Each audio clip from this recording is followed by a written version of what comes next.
નમસ્કાર મિત્રો, સ્વાગત છે તમારું નવા વિડીયોમાં. 15 જૂને જે પોલીસ કોન્સ્ટેબલની લેખિત પરીક્ષા લેવામાં આવી હતી એની પ્રોવિઝનલ આન્સર કી જે છે એ ખૂબ જ ઝડપથી ગુજરાત પોલીસ ભરતી બોર્ડ દ્વારા જાહેર કરી દેવામાં આવી હતી, પરંતુ એની ફાઇનલ આન્સર કી જે છે એ જાહેર કરવામાં ખૂબ જ મોડું થઈ રહ્યું છે. ઘણા બધા ઉમેદવારો દ્વારા જે 10 વ્યાકરણના પ્રશ્નો હતા એ અંગે વાંધા અરજી કરવામાં આવી છે અને એના અંગે જે છે એ ગુજરાત પોલીસ ભરતી બોર્ડ દ્વારા નિર્ણય લેવામાં આવી શકે છે. સિલેબસ બહારના જે 10 પ્રશ્નો હતા શું એ કેન્સલ થઈ શકે છે? તમામ ઉમેદવારોને 10 માર્ક્સનું ગ્રેસિંગ મળી શકે છે, અથવા તો એ 10 પ્રશ્નો જે છે એ રદ કરી દેવામાં આવે અને 70 માંથી તમારે 28 માર્ક્સ પાસ થવા માટે લાવવાના રહે. આવું બની શકે છે કે નહીં એના વિશેની વાત આપણે આજના આ વિડીયોની અંદર કરવાના છે. તો કરીએ આજનો વિડીયો. તો તમે જોઈ શકો છો, ગુજરાત પોલીસ કોન્સ્ટેબલ લેખિત પરીક્ષા 2025 ફાઇનલ આન્સર કીમાં કેમ આટલું બધું મોડું? 10 માર્ક્સનું ગ્રેસિંગ મળશે, સિલેબસ બહારના 10 પ્રશ્નો જો કેન્સલ કરી દેવામાં આવશે, અથવા તો તમામ ઉમેદવારોને 10 માર્ક્સ જે છે એ પ્લસ કરી દેવામાં આવે અને 70 માંથી 28 માર્ક્સ લાવવાના તો તમે જે છે એ પાર્ટ એ ની અંદર પાસ થઈ જશો. એ રિલેટેડ વાત જે છે એ આપણે કરવાના છે. તો સૌપ્રથમ આપણે વાત કરીએ કે ફાઇનલ આન્સર કી ની અંદર કેમ આટલું બધું જે છે એ મોડું થઈ રહ્યું છે. તો એના રિલેટેડ તમે જોઈ શકો છો, LRD ની ફાઇનલ આન્સર કી આવતા આટલો સમય લાગી રહ્યો છે, એટલે કે પેલા સિલેબસ બહારના 10 પ્રશ્નો બાબતે પણ કંઈક વિચારણા હોય એવું લાગે છે. તો 10 પ્રશ્નો જે સિલેબસ બહારના હતા એ અંગે જે છે એ વિચારણા અને ઉમેદવારો દ્વારા જે અંગે ખૂબ જ મોટા પ્રમાણમાં જે છે એ વાંધા અરજી કરવામાં આવી છે, એના માટે જે છે એ ગુજરાત પોલીસ ભરતી બોર્ડ એ 10 પ્રશ્નો અંગે કંઈક વિચારણા કરી રહ્યો એવું લાગે છે. LRD ની ફાઇનલ આન્સર કી આવતા આટલો બધો સમય લાગી રહ્યો છે, તેનું મેઇન કારણ જે છે એ સિલેબસ બહારના જે 10 પ્રશ્નો ગુજરાતી વ્યાકરણના પૂછવામાં આવ્યા હતા એ અંગે જે છે એ હોઈ શકે છે. જો 10 પ્રશ્નોની અંદર ગ્રેસિંગ આપે તો બધાને 10+ વધી શકે, એમાં હજારો મિત્રો પાસિંગના ક્રાઇટેરિયામાં આવી જાય.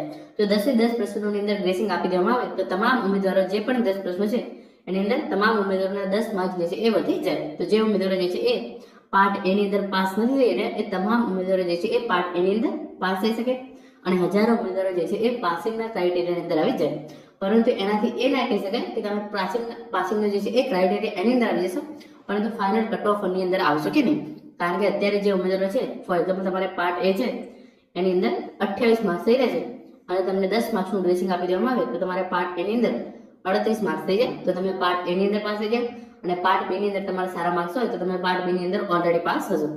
પરંતુ જે ઉમેદવાર કે જેને અત્યારે પાર્ટ એ છે એની અંદર જે છે એ ફોર એક્ઝામ્પલ માની લો 45 માર્ક્સ છે અને 10 માર્ક્સ એડ થઈ જાય તો એના માર્ક્સ જે છે એ 55 થઈ જાય, તો ઓવરઓલ કટ ઓફ જે છે એ ઊંચું જઈ શકે છે. તમે જે છે એ પાસિંગના ક્રાઇટેરિયાની અંદર આવી જશો, પરંતુ પાસ થશો એટલે કે ફાઇનલ મેરિટ લિસ્ટની અંદર આવશો કે નહીં એ જે છે એ અત્યારથી કહી શકાય નહીં. તો પહેલું જે છે એ ફાઇનલ આન્સર કી આવવાની અંદર આટલું બધું મોડું થઈ રહ્યું છે એનું એ કારણ છે કે ગુજરાત પોલીસ ભરતી બોર્ડ દ્વારા જે છે એ આ 10 સિલેબસ બહારના પ્રશ્નો હતા અને જે ગુજરાતી વ્યાકરણના પ્રશ્નો હતા એ અંગે જે છે એ વિચારણા ચાલી રહી છે અને બની શકે છે કે ટૂંક સમયની અંદર 15 જુલાઈ પહેલા જે આ તમામ ચિત્ર છે એ સ્પષ્ટ થઈ જાય. જો 10 માર્ક્સનું ગ્રેસિંગ આજ સુધી કોઈ પણ ભરતી બોર્ડ દ્વારા જે છે એ આપવામાં આવ્યું નથી, પરંતુ જો ગુજરાત પોલીસ ભરતી બોર્ડ દ્વારા 10 માર્ક્સનું ગ્રેસિંગ જે છે એ તમામ ઉમેદવારોને આપી દેવામાં આવે તો હજારો ઉમેદવારો જે છે એ પાસિંગ માર્ક્સના ક્રાઇટેરિયા છે એની અંદર આવી જશે. અને બીજું તમે જોઈ શકો છો, LRD ની ફાઇનલ આન્સર કી આવતા આટલો સમય લાગી રહ્યો છે, એટલે પેલા સિલેબસ બહારના 10 પ્રશ્નો અંગે કંઈક વિચારણા હોય એવું છે, અથવા તો ફાઇનલ આન્સર કી સાથે 2 ગણાનું લિસ્ટ પણ આવી શકે છે. એટલે કે ફાઇનલ આન્સર કી સાથે સાથે LRD નું જે છે એ રિઝલ્ટ જાહેર કરી દેવામાં આવે એવી શક્યતા છે, તો એના કારણે પણ જે છે એ મોડો થઈ શકે બની જશે. બાકી આટલી વાર તો નથી લાગતી ભરતી બોર્ડને, 15 તારીખ આજુબાજુ જે છે એ બધું ક્લિયર થઈ જશે. તો ફાઇનલ આન્સર કી સાથે જ 2 ગણાનું જે છે એ મેરિટ લિસ્ટ પણ જાહેર કરી દેવામાં આવે એવી જે છે એ શક્યતા છે. તો અહીંયા જે છે એ ફાઇનલ આન્સર કી આવતા આટલું મોડું કેમ થઈ રહ્યું છે, જે આપણો પહેલો પ્રશ્ન હતો કે ફાઇનલ આન્સર કીમાં કેમ આટલું બધું મોડું થઈ રહ્યું છે, તો એનો જે છે એ પહેલો આન્સર છે કે 10 જે છે એ પ્રશ્નો સિલેબસ બહારના હતા એ અંગે ગુજરાત પોલીસ ભરતી બોર્ડ જે છે એ વિચારણા કરી રહી છે.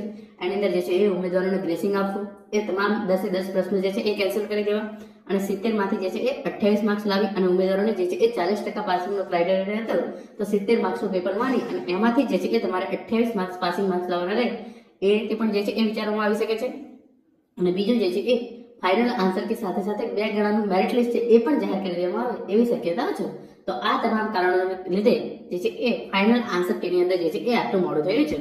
10 માર્ક્સનું ગ્રેસિંગ મળશે તો આજ સુધી કોઈ પણ ગુજરાતના જે છે એ ભરતી બોર્ડ છે, ગુજરાત ગૌણ સેવા પસંદગી માની લો, GPSC માની લો, ગુજરાત પોલીસ ભરતી બોર્ડને ખુદ માની લો અને પંચાયત સેવા પસંદગી મંડળ છે, આ તમામ ભરતી બોર્ડ છે એના દ્વારા આજ સુધી 10 માર્ક્સનું ગ્રેસિંગ જે છે એ આપવામાં આવેલું નથી. જો ગુજરાત પોલીસ ભરતી બોર્ડ દ્વારા 10+ માર્ક્સનું જે છે એ ગ્રેસિંગ આપવામાં આવે તો આ ઇતિહાસની સૌપ્રથમ ઘટના હશે અને એવું બની શકે છે જે આજ સુધી ના બન્યું એવું જે છે એ ચોક્કસથી બની શકે છે. સિલેબસ બહારના પ્રશ્નો હતા એ ચોક્કસ છે. તો બની શકે છે કે ગુજરાત પોલીસ ભરતી બોર્ડ દ્વારા 10 માર્કનું ગ્રેસિંગ જે છે એ આપવામાં આવી શકે છે. સિલેબસ બહારના 10 પ્રશ્નો જે છે એ કેન્સલ પણ થઈ શકે છે. ગુજરાત પોલીસ ભરતી બોર્ડ વિચારે કે જે છે એ આ 10 પ્રશ્નો છે એ તમામ ઉમેદવારોને 10+ માર્ક્સ નથી કરવા, પરંતુ એ 10 પ્રશ્નો જે છે એ કેન્સલ જ કરી દેવામાં આવે અને પેપર જે છે એ 70 માર્ક્સનું હતું એવું પણ કરવામાં આવી શકે છે, અથવા તો 70 માંથી 28 માર્ક્સ લાવવાના.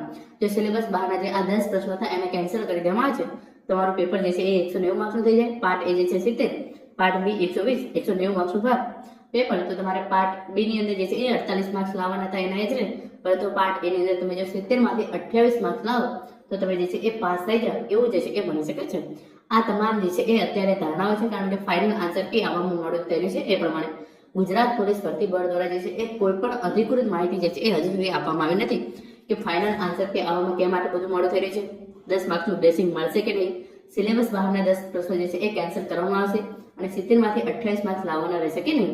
આ તમામ અત્યારે જે છે એ ધારણાઓ છે. જ્યાં સુધી ગુજરાત પોલીસ ભરતી બોર્ડ દ્વારા જે છે એ કોઈ ફાઇનલ જે છે એ ટ્વીટ કરીને અથવા તો ઓફિશિયલ વેબસાઇટ પર ઇન્ફોર્મેશન આપવામાં આવતી નથી ત્યાં સુધી કંઈ પણ નક્કી ના કહી શકાય. પરંતુ આ તો ફાઇનલ આન્સર કે આવતા મોડું થયું છે એના માટે જે છે એ આપણે આવું જે છે એ માની શકીએ છીએ. તો મિત્રો આ હતો આજનો આ વિડીયો, જેની અંદર આપણે ગુજરાત પોલીસ ભરતી બોર્ડ દ્વારા જે પોલીસ કોન્સ્ટેબલની લેખિત પરીક્ષા યોજાઈ એની ફાઇનલ આન્સર કે આવતા કેમ આટલું બધું મોડું થયું છે એના વિશે વાત કરી છે. Thank you so much for watching.